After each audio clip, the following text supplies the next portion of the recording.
Assalamualaikum warahmatullahi wabarakatuh. Welcome to my channel again. In this video, we are going to study about narrative tag. Listen to what I'm going to tell you. Once upon a time, there was a smart monkey. He wanted to cross the river. Unfortunately, he couldn't swim.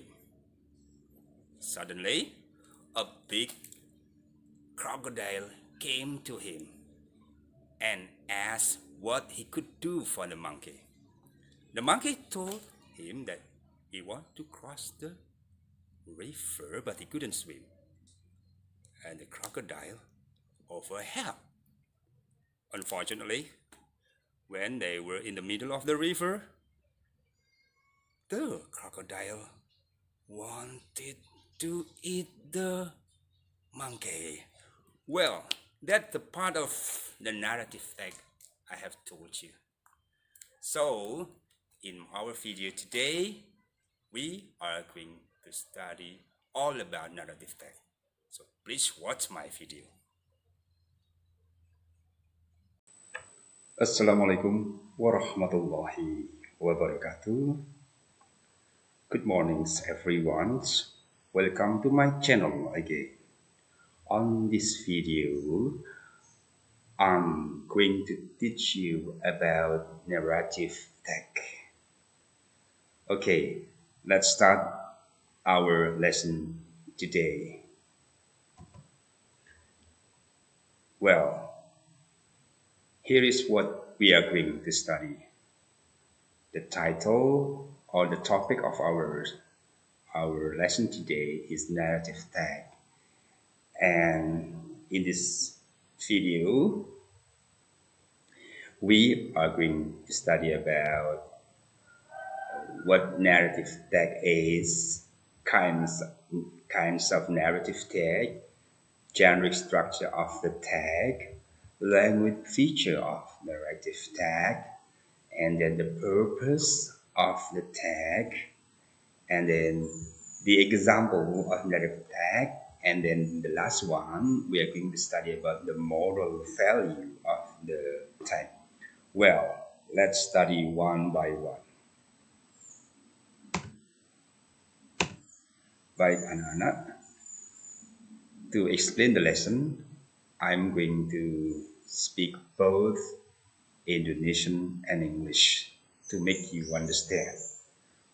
Baik, sekarang kita akan mendefinisikan apa itu narrative tag atau tag naratif. Okay. Narrative tag is a story with complication or problematic events, and it tries to find the resolution to solve the problem. Kira-kira dalam arti bahasa Indonesia apa? Kita coba lihat di sini. Tag naratif adalah sebuah cerita atau bisa dikatakan dongeng yang di dalamnya ada permasalahan atau disebut complication dalam bahasa Inggris, kemudian akan diikuti dengan penyelesaian masalah tersebut tentunya oleh karakter atau tokoh yang ada dalam cerita tersebut. Kita ulangi ya, sebuah tag yang ada permasalahan di dalamnya, kemudian ada resolution untuk memecahkan masalah. Jelas ya? Oke, kita lanjutkan berikutnya. Now, we are going to study about kinds of narrative tag. Kinds of itu jenis-jenis tag naratif. Berapa jenis tag naratif tersebut? Mari kita lihat one by one. The first is called fairy tale. In English, it is defined as a story about imaginary being. Yang perlu saya tekankan di sini bahwa imaginary being adalah makhluk khayalan. Kan di sini judulnya kan fairy tale, hubungannya dengan peri-peri gitu ya, yang jelas makhluknya khayal. Oke, kita lanjutkan jenis yang kedua, the second type of narrative text. Oh no, we will give you the example of narrative text, especially for fairy tale. Ini contoh dari teks naratif yang jenisnya fairy tale. Cinderella, Beauty and the Beast, Snow White, and the Seven Dwarfs. Ya, ini cerita-cerita di dalamnya ada ibu perinya di sini ya, ada makhluk khayalan ya. Oke, mari kita lihat jenis yang kedua. Yang kedua, it is called folk tale. Bacanya folk tale is a story passed on by word of mouth. Cerita yang diwariskan dari mulut ke mulut, dari kakek-kakek kita, kakek nenek kita, orang-orang yang dulu ya, hidupnya lebih duluan dari kita. Kemudian diceritakan lagi.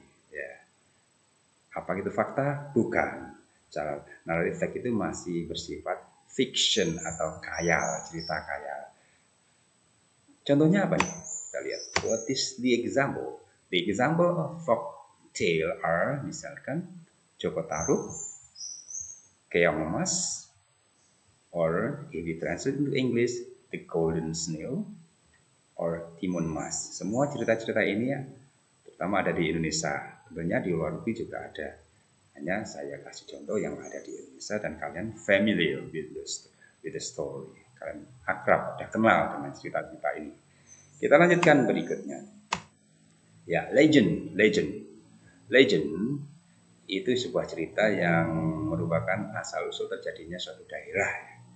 Tentunya dalam kategori dongeng atau legend is the origins of a place, gitu ya. Origin. Is it true? No, it's narrative, so it's a fiction. Lanjut. Yeah, what is the example of legend? Ada Legends of Banyuwangi, the legend of Tangkuban Perahu, or Roro Jonggrang. Ya, oke. Baik, apakah masih ada? Kita lihat. Ya, masih ya satu. Fable is a short story typically with animal as characters.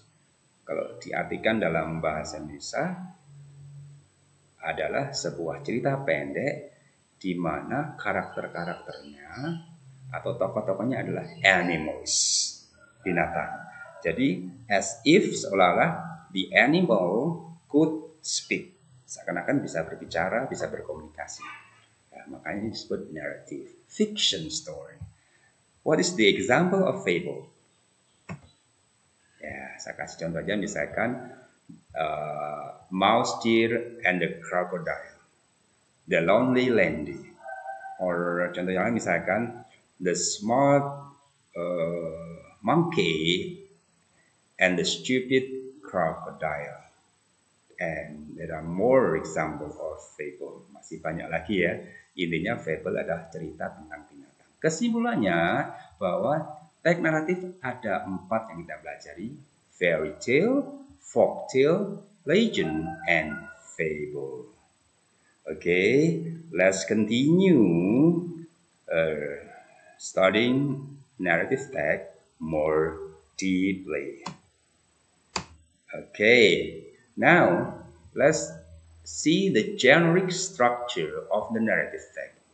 Jadi struktur itu bahasa Indonesia adalah susunan teksnya seperti apa ya? Susunan teksnya seperti apa?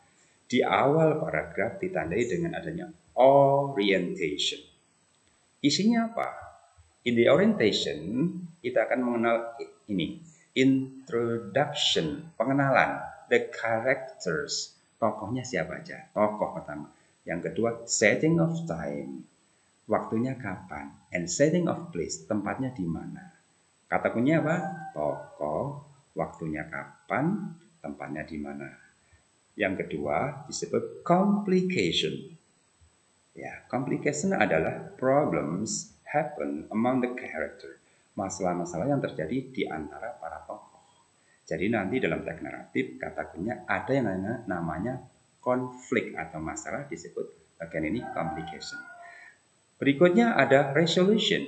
Resolution adalah how the character solve the problem. Bagaimana para tokoh itu menyelesaikan masalahnya yang diakhiri dengan reorientation. How the story end. Bagaimana cerita itu berakhir. It can be in happy ending and it can end in a sad ending. So there are 4 stages of structure in narrative text. Jadi ada 4 langkah. Yang pertama apa? Orientation, complication, resolution, and reorientation. Mari kita lanjutkan. Sekarang ada yang disebut language features, unsur bahasa. Ini adalah rohnya naratif text. Kalau kan lemah di sini nanti ada masalah, maka nanti kita akan bahas secara singkat ya. Yang pertama adalah kuasai yang namanya simple past tense. Setelah simple past tense paham, after you understand simple past tense, the next one study about past perfect. Past perfect, simple past tense, past perfect. Yang ketiga action verb, kata kerja aksi. Yang berikutnya dialog. Saya ulangi, di dalam naratif teksnya itu isinya adalah simple past tense, past perfect, action verb, and dialog. Apakah simple past tense itu past perfect, action verb, ada dialog? Mari kita diskusikan pada tayangan slide berikut ini. Oke. Perbedaan simple past tense dan past perfect. Saya jelaskan secara singkat saja. Oke, simple past tense itu rumusnya, perhatikan di sini ada verb 2. Anak-anak, dalam bahasa Inggris itu ada yang namanya verb 1, verb 2, verb 3 sama verb ing. Sekarang kita belajar verb 2. Jadi simple past tense itu subjek, semua subjek, verb 2. Kalau nggak ada verb 2, maka kita menggunakan to be, was sama were. Ya. Kemudian cirinya di dalam past tense itu ada yang namanya signal time. Signal time itu di sini untuk past tense ada last awalannya dan ago. Apakah hanya 2 ini? Enggak tentunya. Ini tayangannya di PowerPoint saya persingkat. Nanti ada yesterday, ada this morning, ada in tahun yang lalu ya, tahun misalkan in 1980. Ya, intinya kalau last itu bedanya dengan ago gini. Last diikuti yang paling dekat last night, last week, last month, last year. Kalau ago ini di jumlah hari misalkan 5 days ago, jumlah bulan 5 months ago, jumlah tahun misalkan 10 years ago, lebih jauh lagi misalkan 50 years ago. Kalau jauh dulu berarti kita bisa menggunakan a long time ago. Intinya ini harus ingat ya, ada signal time. Past tense digunakan untuk menjelaskan kejadian yang sudah lampau. Lampau itu masa lalu. Ditandai dengan signal time. Ini signal time-nya ya, yang sebagian tadi saya bacakan aja. Kita coba contohnya Pak. For example, I went to Jakarta last year. When itu bentuk 2 dari go. Kenapa kita nggak boleh pakai go? Karena di sini ada keterangan last. Ini adalah last tahun yang lalu, udah lampau, maka verb 2. Verb 2 lainnya banyak ya, misalkan begini, makan, eat, verb 2-nya ate, misalkan tadi malam saya makan bakso, berarti gini, I ate itu terusnya ate, I ate meatball last night. Nanti contoh-contoh yang lain akan kita bahas pada pertemuan khusus nanti ya, in my next video. Bagaimana dengan was sama were? Ini contohnya, I was sick 4 days ago. Saya sakit 4 hari yang lalu. Nih, ago ada jumlah hari kan? Tadi saya jelaskan jumlah. Kenapa pakai was? Karena sick kata sifat. Jadi nanti kalau ada adjektif, bahasa Indonesia kata sifat, gunakan was atau were. Was atau were itu gunanya apa? Perbedaannya adalah kalau is itu sama am berubah jadi was. Jadi misalkan he is, he was, I am, I was. Kalau A itu dari kata huruf A, RE, ya, itu jadi were. Oke. Sekarang kita lanjut ke past perfect. Kalau past tense tadi menceritakan berdasarkan aktivitas yang sudah terjadi di waktu lampau disertai dengan signal time in the past, ini ya, last year. Sekarang past perfect. Past perfect rumusnya gini, after, subjek pakai head, verb 3. Tadi ada verb 2, ini ada verb 3. Diikuti subjek verb 2. Jadi nanti ini masuk di sini. Jadi simple past tense masuk di dalam tenses past perfect.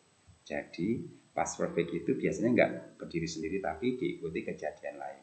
Ini digunakan untuk, jadi saya ulangi, past perfect digunakan untuk menjelaskan suatu aktivitas di waktu lampau yang sudah selesai terjadi sebelum aktivitas lain dalam bentuk past tense terjadi. Maksudnya gini loh, setelah after diikuti subjek had ketika itu past perfect ini terjadi duluan.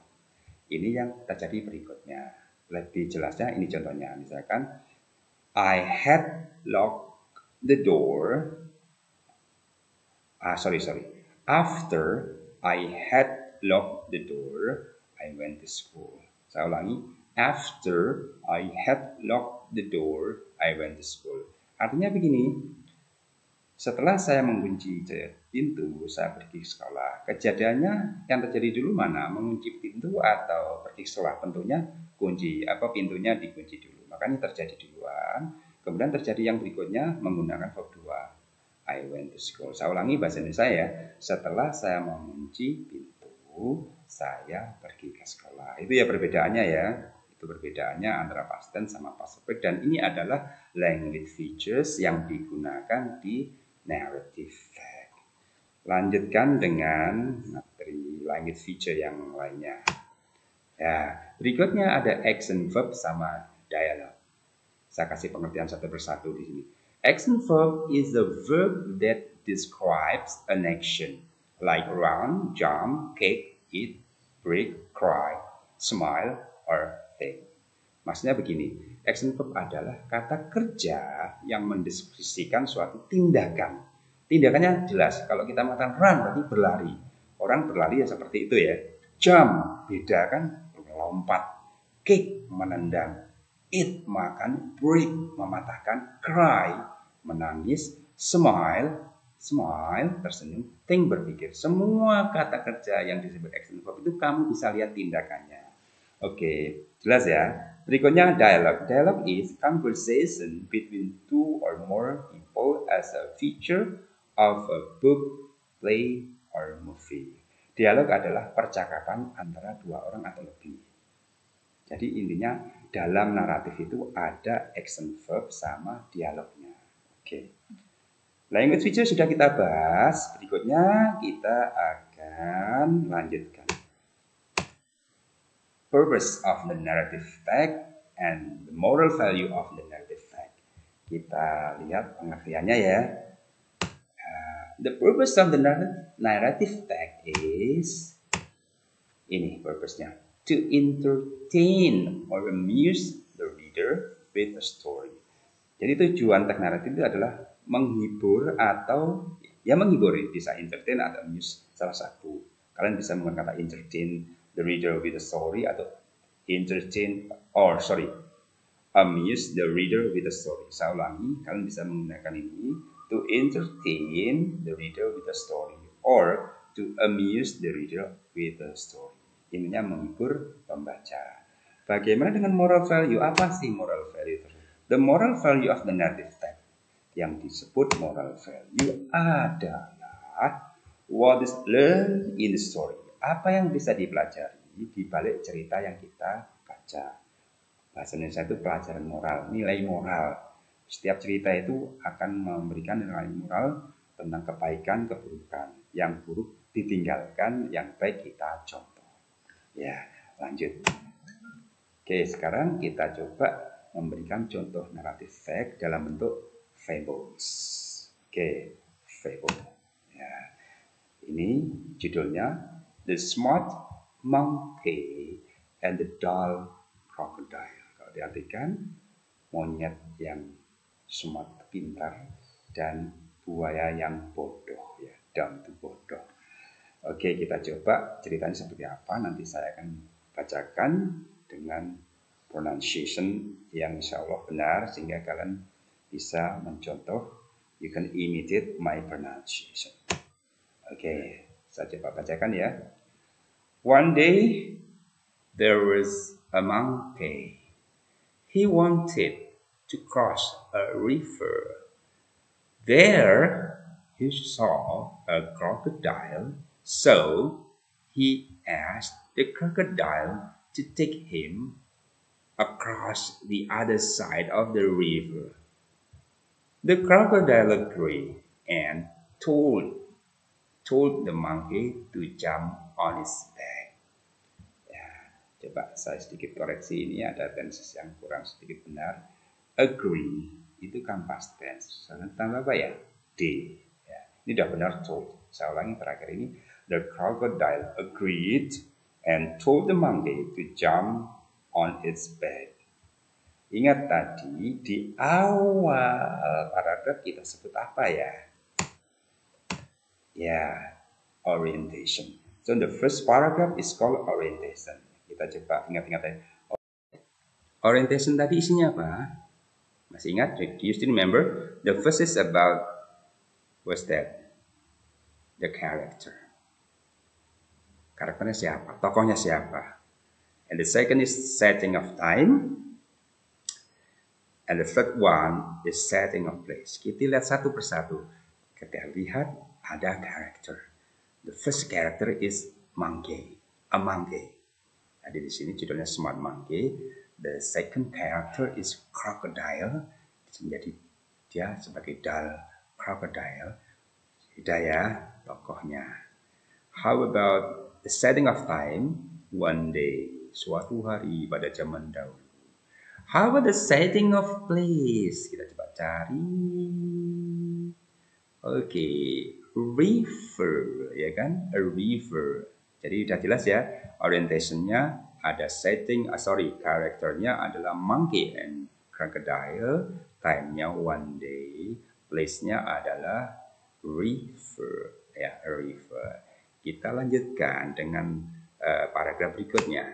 Ya, saya bacakan dulu. Then the crocodile swam down the river with the monkey on his top.